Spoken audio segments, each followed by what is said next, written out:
성경 말씀은 출애굽기 4장 1절에서 5절까지입니다. 다 같이 봉독하시겠습니다. 모세가 대답하여 이르되 그러나 그들이 나를 믿지 아니하며 내 말을 듣지 아니하고 이르기를 여호와께서 네게 나타나지 아니하셨다 하리이다. 여호와께서 그에게 이르시되 내 손에 있는 것이 무엇이냐? 그가 이르되 지팡이니이다. 여호와께서 이르시되 그것을 땅에 던지라 하시매 곧 땅에 던지니 그것이 뱀이 된지라.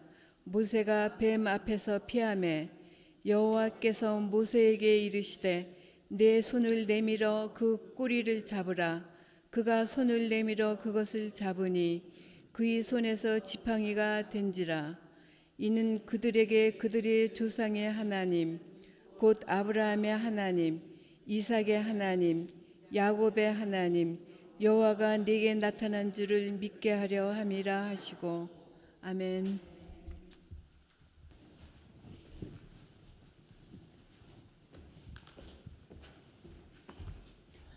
할렐루야. 예, 오늘도 말씀 듣기 전에 우리 서로 인사 나누고 말씀 듣도록 하겠습니다. 우리 엄지손 들고요.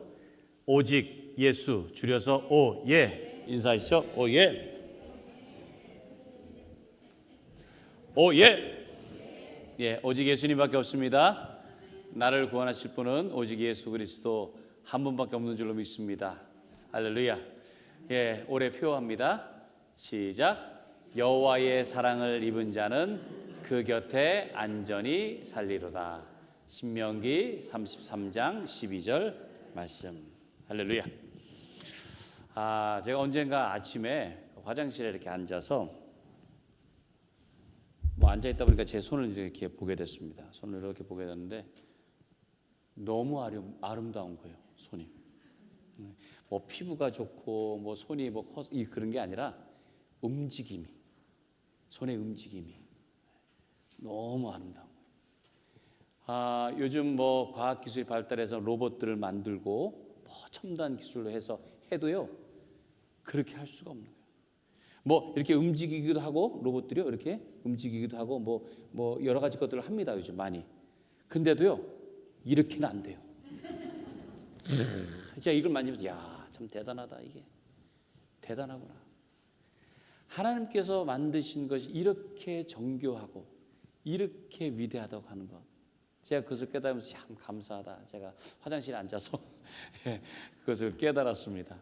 그러니까 하나님께서는 우리를 그렇게 완벽하게 만드신 분이실 뿐만이 아니라 우리의 모든 삶도 그렇게 완벽하게 계획하시고 이끄시는 분이신 줄로 믿습니다. 하나님께서 우리에게 말씀하시는 거예요. 오늘 9번째 시간입니다. 가라사대. 오늘 뭐라고 말씀하시죠? 그 꼬리를 잡으라. 이 말씀도 완벽하신 말씀입니다. 무엇보다도 하나님의 놀라운 계획이 있다고 하는 것, 그리고 그 계획대로 완전하게 이끄신다고 하는 것을 그 말씀을 통해서 우리에게 보여줍니다. 그래서 오늘 이 말씀을 통해서 여러분의 삶에 완전한 섭리로 이끄시는 것이 분명하다고 하는 확신을 얻는 시간 되시기를 간절히 바랍니다. 모세는 원래 태어나자마자 죽을 운명이었습니다. 그때 다 아이 갓난아이 다 죽이라고 했잖아요, 바로가. 근데 거기에 하나님의 완벽하신 계획이 있었다는 거예요. 그래서 어떻게 합니까? 어머니 요게벳의 그 손에 의해서 바구니를 만들고, 그리고 그 바구니에 모세를 태워서 강물에 띄워보냅니다. 그때만 해도 어떻게 될지 몰랐어요. 그냥 띄워보냈어요. 근데 마침 강가에서 목욕을 하던 애굽 공주가 그것을 발견한 거예요. 저게 뭐냐? 보니까 히브리 태생 아이가 그 안에 있는 거예요. 그래서 그 아이를 자기 아들로 삼고, 그런데다가 그 누나 미리암이 굉장히 이제 뭐 똑똑했는지 그걸 잘 해가지고 자기 진짜 어머니를 그 보모로 소개를 해서, 그렇게 해서 친어머니의 품에서 자라게 됐잖아요. 얼마나 대단합니까?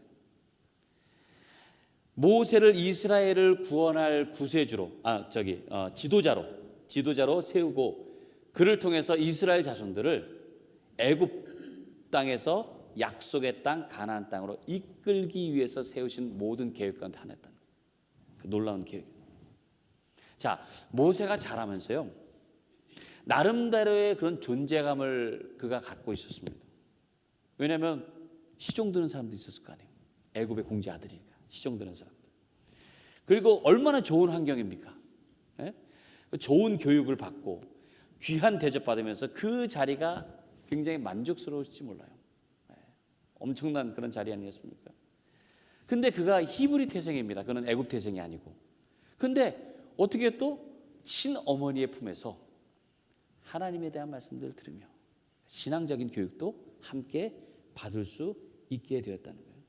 그러니까 애굽 궁정에 있으면서도 그가 오히려 또 히브리 민족에 대한, 그리고 하나님에 대한 것을 배울 수 있는 아주 너무나도 어찌 보면 완벽한 그런 조건 가운데 있게 되었다는 거예요. 그런데 그러다가 문제가 생기게 됩니다. 그게 뭐예요? 애굽 사람이 자기 민족 히브리 사람을 괴롭히는 거 보고 어떻게 합니까? 결국 그를 죽이고 말잖아요. 그리고 그게 들통나지 않은 줄 알았더니 나중에 보니까 그게 들통이 난 거예요. 그래서 어떻게 합니까? 그가 거기서 도망을 갑니다. 근데 거기서 모세가 실수한 게 하나가 있어요. 그게 뭐냐면 그가 좋은 환경에서 좋은 신앙 교육을 받았지만은 어찌 보면 하나님에 대해서는 제대로 그가 교육받지 못했다라고 하는 것을 보여줍니다. 성경에 보면은 애굽 사람을 쳐서 죽일 때에 그가 좌우를 살펴서 사람이 없음을 봤다고 그랬어요. 좌우를 살펴서 사람을 의식한 거예요. 그가 어떻게 했어야 되느냐? 당연히 하나님을 먼저 의식을 했어야 됩니다. 그런데 그러지 못하고 사람을 먼저 의식했다는 거예요. 그게 그의 어찌 보면 큰 실수였어요. 그래서 그 일로 인해서 어떻게 합니까? 두려움에 빠져서 이대로 있다가는 위험하겠다, 큰일 나겠다. 그래서 바로 피신을 해서 미디안 광야라는 곳에 숨어서 지내게 됩니다. 결국 애굽 왕자의 자리에서 살인자의 그런 모습으로 도망다니는 자리로 전락하게 됐다. 그 일이 있은 지 40년이 지났습니다. 40년. 광야에서 40년을 지내는 동안 자기 양도 아니고 장인의 양을 치면서 목동의 자리로 지낸 거예요. 그 전까지는 사람을 의식하면서 사람 사이에서 자신의 존재감을 느꼈을지 모릅니다. 하지만 광야에서, 그것도 처가의 집에서 양이나 치는 그런 자신의 모습을 보면서는 어떤 자괴감 같은 게 들지 않았을까라는 생각이 들어요. 야, 내 인생이 이렇게 끝나는구나. 그 화려했던, 그 40년의 화려했던 인생은 이제 다 과거로 지나가고 내 이렇게 40년 동안 광야에 있다 보니까 내 인생은 그냥 이걸로 끝난다. 그래서 사람들 사이에서 그렇게 존경받고 인정받고 했던 그때가 좋았을지 모르지만 지금은 오히려 사람을 피하고 싶은 그런 광야의 생활을 지내고 있었던 겁니다.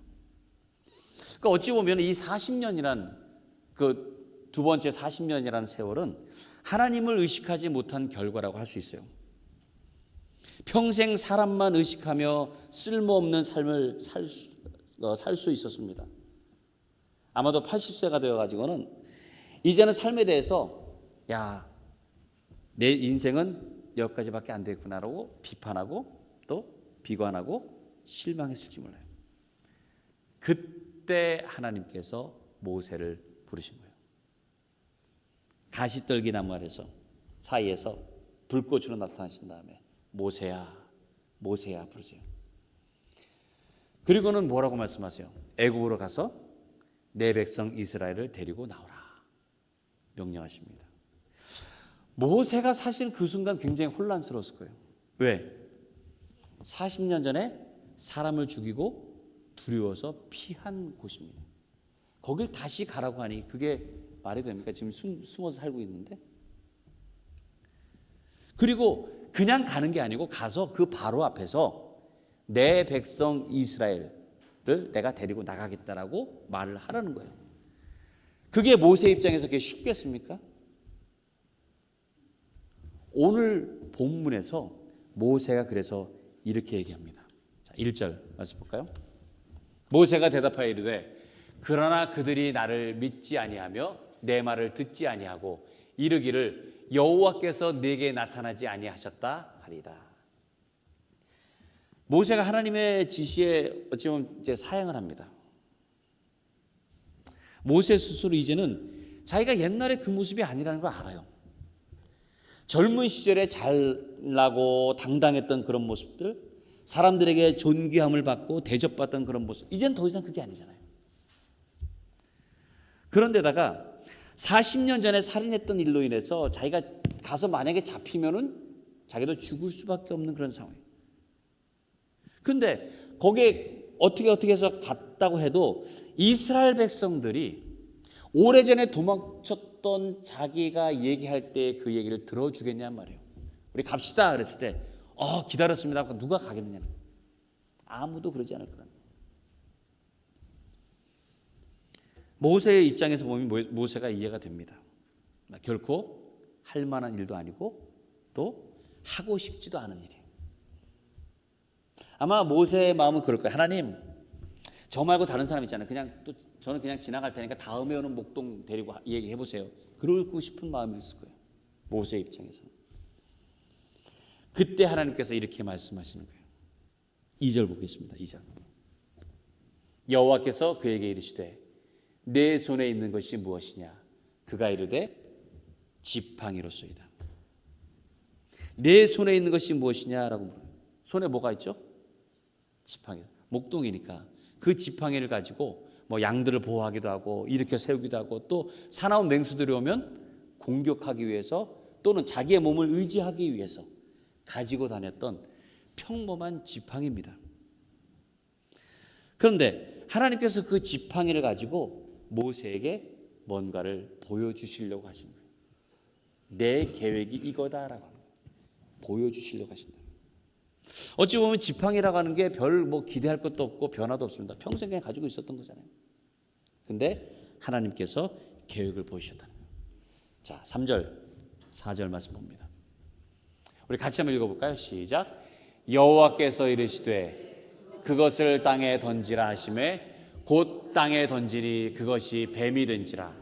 모세가 뱀 앞에서 피하매 여호와께서 모세에게 이르시되 내 손을 내밀어 그 꼬리를 잡으라. 그가 손을 내밀어 그것을 잡으니 그의 손에서 지팡이가 된지라. 이집트 왕 바로는요 뱀을 상징한다고 할 수 있습니다. 당시에 이 바로의 왕관에 보면은 그 코브라 뱀의 모양이 있습니다. 제가 사진을 가져왔습니다. 사진. 예, 여기 보시면은 요 위에 있죠, 위에. 이렇게 코브라 이렇게 딱 코브라가 이렇게 탁 하고 있는. 이게 애굽 그 왕 파라오의 상징입니다. 상징. 이것을 우라에우스라고 하는데요. 수호신을 상징합니다.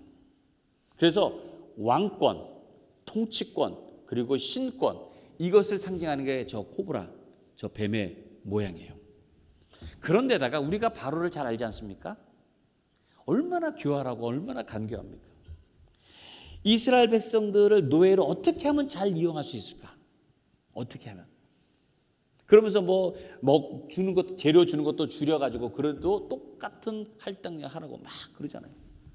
어떻게 가성비를 잘 이용하려고 하는 그런 모습을 볼 때에 얼마나 참 교활한지. 그런데다가 재앙을 내리잖아요. 모세가 몇 번 내리죠?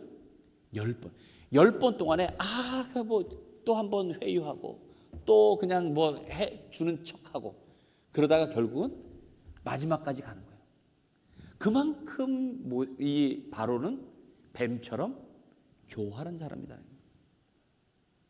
하나님께서 아마도 그것을 염두에 두시고 그리고는 그의 지팡이가 뱀이 되도록 하신 것이 아닌가라는 생각을 합니다. 그래서 지팡이를 뱀으로 만드신 다음에 그 다음에 말씀하시는 거예요. 하나님의 말씀입니다. 그 꼬리를 잡으라. 그 꼬리를 잡으라. 여러분들 그 뱀꼬리 혹시 잡아보신 적 있어요? 뱀꼬리? 그렇죠, 없죠. 저도 뱀 꼬리는 못 잡아봤는데 저는 쥐 꼬리는 잡아봤어요. 몇 년 전에 우리 여기서 청소하다가 아주 조그마한 그 쇠앙쥐라고 하죠. 생쥐. 진짜 뭐 요 손가락만한 거예요. 생쥐.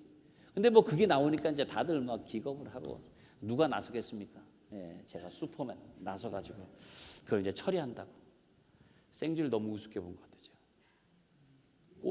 꼬리 이렇게 잡아가지고 저쪽에 죽이기가 참 그렇잖아요. 저쪽에 내보낸다고 이렇게 잡았는데 그 순간에 어떻게 됐어? 얘가 몸을 탁 틀더니 제 여기 손가락을 탁 물은 거예요. 그래서 장갑을 꼈음에도 불구하고 그걸 뚫고서는 오우 대단, 굉장히 아프더라고요. 그 생쥐가. 아프기도 하고 이게 물렸으니까 제가 혹시 뭐 쥐로 변하는 거 아닌가 막. 그래서 막 어저께 갔더니 뭐 또 괜찮아가지고 괜찮았습니다. 그때 제가 야 이게 대단하고 이 꼬리를 함부로 잡는 게 아니구나. 이게 얼마나 위험한. 쥐도 그런데 뱀이면 어떻겠어요? 뱀은 꼬리를 잡으면 아주 위험한 상황이 벌어집니다. 한번 잡아보세요. 위험한 상황. 모세가 그걸 모르는 게 아니에요. 이게 얼마나 위험한 행동인지 잘 압니다. 아주 잘 알아요. 근데 하나님께서는 그걸 하라고 말씀하시는 거예요. 그 꼬리를 잡으라. 그 꼬리를 잡으라. 하나님께서 왜 그 꼬리를 잡으라고 말씀하시느냐? 이것이 바로 모세를 통해서 그의 경험, 지식, 그 모든 것을 내려놓도록 하시는 거예요. 그리고 온전히 순종하는 것이 무엇인지를 보여주려고 하시는 것입니다. 하나님은요, 우리를 인도하실 때 보면은 꼭 상식, 이해 이런 걸 꼭 뛰어넘어서 어찌 보면 말도 안 되는 걸 요구하실 때가 있어요. 근데 그렇게 인도하시는 분이십니다. 바로 그 바로에게 가서 뱀 같은 그의 행동에 어떻게 대처해야 되는지를 보여주는 거예요.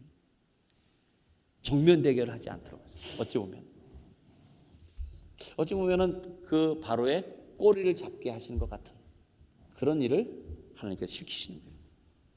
바로를 대할 때에 그의 지식, 경험, 능력 이런 걸 가지고는 절대 상대할 수가 없는 거예요. 절대. 오직 하나님의 방법으로만 해결될 수 있는 것입니다. 그래서 모세에게 뱀의 꼬리를 잡으라고 말씀하시는 거예요. 꼬리를 잡으라. 아무리 위험하고 비상식적이라고 하더라도요, 하나님의 인도하심은 완벽하고 완전한 줄로 믿습니다. 하나님의 계획. 오직 하나님의 인도하심에 얼마나 순종하느냐, 이것에 달려있는 것뿐입니다. 이사야 55장 8절 9절 말씀 이렇게 말씀해요. 이는 내 생각이 너희의 생각과 다르며 내 길은 너희의 길과 다름이니라. 여호와의 말씀이니라. 이는 하늘이 땅보다 높음같이 내 길은 너희의 길보다 높으며 내 생각은 너희의 생각보다 높음이니라. 하나님의 생각이, 하나님의 길이 우리보다 훨씬 높고 다르다는 거 여러분 다 잘 아시죠? 다 잘 알아요. 그런데 문제는 믿기가 어렵다는 거예요. 잘 안 된다는 거예요. 머리로는 되는데 순종을 하려고 하는 것은 쉽지가 않다는 거예요. 하나님 위대하시고 전능하시고 하나님 모든 것이 완전하시고 잘 알아요. 머리로는. 근데 그거대로 순종을 하려면 그게 잘 안 된다는 거예요. 꼬리를 잡기가 쉽지 않다는 거예요. 왜 그럴까요? 왜? 머리로는 분명히 이것이 맞다고 하는데 왜 행동을 하려고 하면 그렇게 되지 않는 이유가 무엇일까요? 그것은요, 내가 무엇을 하려고 하는 그런 의지보다도 지금까지 해온 습관이라는 것이 더 익숙하기 때문에 그래요. 습관. 내가 해왔. 내 삶의 방식이라는 것이 결국 내 습관이 쌓여서 된 겁니다. 내가 해왔던 것. 근데 하루아침에 다른 모습으로 변화를 줘서 한다고 하는 게 이게 쉬운 게 아니에요. 이게 사람의 구조가, 인간의 구조가 뭔가 다른 걸 하려고 하면 뇌부터 거부를 한답니다. 뇌부터. 그래서요, 여러분들 중에서 책을 전혀 읽지 않던 사람이 갑자기 독서를 해야겠다라고 했을 때 뇌부터 그렇게 반응해요. 왜 그래? 너답지 않게. 너 평소 하던 대로 해. 전화기 들어, 빨리 전화기. 이게 뇌부터 그런다는 거예요. 무슨 책이냐. 그리고 눈이 책을 딱 보는 순간 침침해진대요. 뭔가 글씨가 잘 안 보이고, 핸드폰은 조금만 해도 잘 보이는데 책은 커도 안 보이는 거예요. 이게 침침하고. 예? 손은 또 어떠냐? 책이 그렇게 무거울 수가 없어요. 왜 이렇게 불편한지. 왜? 이게 그렇게 되는 거예요. 엉덩이는 자꾸 긴장이 돼가지고요, 자꾸 이게 들썩들썩거리는 거예요. 이게 책만 들면. 발가락도 한몫해가지고 자꾸 간질간질하고, 이게 몸이. 그래서 온몸이, 뇌부터 해서 온몸이 합심해서 몸의 모든 것을 딱 멈춰버린다는 거예요. 그러니까 어떻게 합니까? 책을 전혀 안 읽던 사람이 책을 읽다 보면 갑자기 이렇게 되는 거예요. 이게 왜 그러느냐? 습관이기 때문에. 습관. 평소에. 그러니까 습관대로 하면은, 전화기를 보면은 뭐 자다가 봐도 편하고요, 다 편해요, 뭘 해도. 근데 책은 안 되는 게 왜? 익숙하지가 않기 때문에. 내 몸에 습관이 들지 않아요. 그래서 습관을 들이기 위해서 어떻게 해야 되느냐? 반복적인 훈련이 필요하답니다. 반복적인. 작은 것부터 하는 거예요. 조금씩. 책도 일단 뭐 한 반 페이지만 읽는 거예요, 그냥. 그 다음에 한 페이지. 그러다 보면은 된. 성경도 마찬가지예요. 성경. 그러니까 이게 조금씩 변화에 익숙해지도록 내 몸이 그렇게 습관을 들여가는. 그래서 자연스럽게 받아지도록 하는 겁니다. 순종도 마찬가지예요. 이게 갑자기 되는 게 아닙니다. 갑자기. 습관을 들이는 거예요. 하나씩. 그러다 보면은 순종하는 것도 결국은 습관을 따라서 순종할 수 있게 된다는 거예요. 하나님 앞에. 그래서 하나님이 말씀하실 때에 즉시 네라고 할 수 있을 때까지 우리는 습관을 그리고 훈련을 해야 되는 겁니다. 하나님께 순종할 수 있으면은 하나님의 말씀에 사실 생각할 것도 없고 따져볼 것도 없이 무조건 이건 옳고 이건 완벽하다는 것을 알게 되는 거예요. 그래서 하나님께서 하시는 말씀이에요. 그 꼬리를 잡으라. 그러면은 묻지도 않고 따지지도 않고 바로 순종할 수 있는 거예요. 하나님의 말씀이라면 이해하기 전에, 그리고 판단하기 전에 먼저 하나님의 말씀대로 행하려고 하는 마음이 중요한 것입니다. 왜냐하면 하나님께서는 이미 놀라운 계획을 세워놓으시고 이미 그 일을 다 이루어 놓으셨기 때문이에요. 그래서 내 눈으로 믿지 말고 내 마음으로 믿어야 됩니다. 내 판단으로 믿지 말고 하나님의 능력으로 믿어야 되는 겁니다. 나는 하나님의 계획을 알 수 없어요. 지혜도 부족하고 믿음도 부족합니다. 하지만 하나님께서는 우리에게 믿으라라고 말씀하십니다. 하나님께서 그렇게 말씀하실 때는 우리가 믿을 수 있기 때문에 그래요. 믿을 수 있기 때문에. 자, 오늘 5절 말씀 보세요. 5절 말씀. 이는 그들에게 그들의 조상의 하나님 곧 아브라함의 하나님, 이삭의 하나님, 야곱의 하나님 여호와가 내게 나타난 줄을 믿게 하려 함이니라. 믿게 하려. 아브라함에게도 이삭에게도 야곱에게도 그 믿음을 통해서 일을 이루셨습니다. 너도 할 수 있다는 거예요. 너도 할 수 있다고. 하나님께서는 저와 여러분을 향해서 가장 완벽하고 완전한 계획을 세우신 줄로 믿습니다. 그리고 그렇게 인도하고 계세요. 지팡이가 뱀이 될 수도 있고 뱀이 지팡이 될 수 있어요. 그 뱀의 꼬리가 위험할 수도 있지만은 결국 그것이 모든 것 하나님의 손에 있다고 하는 것을 보여주는 겁니다. 즉 모세 자신도 뭐 어찌 보면 그 인생 가운데서 평범할 수도 있고 보잘것없는 존재일 수도 있지만 그도 결국 하나님의 손에 있다고 하는 거예요. 저와 여러분도 마찬가지입니다. 하나님께서는 우리에게 믿음을 주시기 원하십니다. 우리는 믿기만 하면 되는 거예요. 믿기만 하면. 그러면 일은 누가 하시느냐? 하나님께서 하시는 거예요. 하나님께서. 하나님의 손에서 하나님의 계획을 따라서 하나님께서 이루시는 것을 온전히 믿을 수 있는 여러분들 되시기 바랍니다. 하나님의 완벽하신 손 안에 있습니다. 그것을 믿고 무엇이든지 순종할 수 있는 여러분들 되시길 바라요. 하나님의 말씀은 살아있고 완전하십니다. 그 말씀을 따라서 여러분의 삶이 안정된 삶이 되시기를 주님의 이름으로 간절히 축원합니다. 우리 이 시간에 함께 우리 찬양하고 기도하도록 하겠습니다.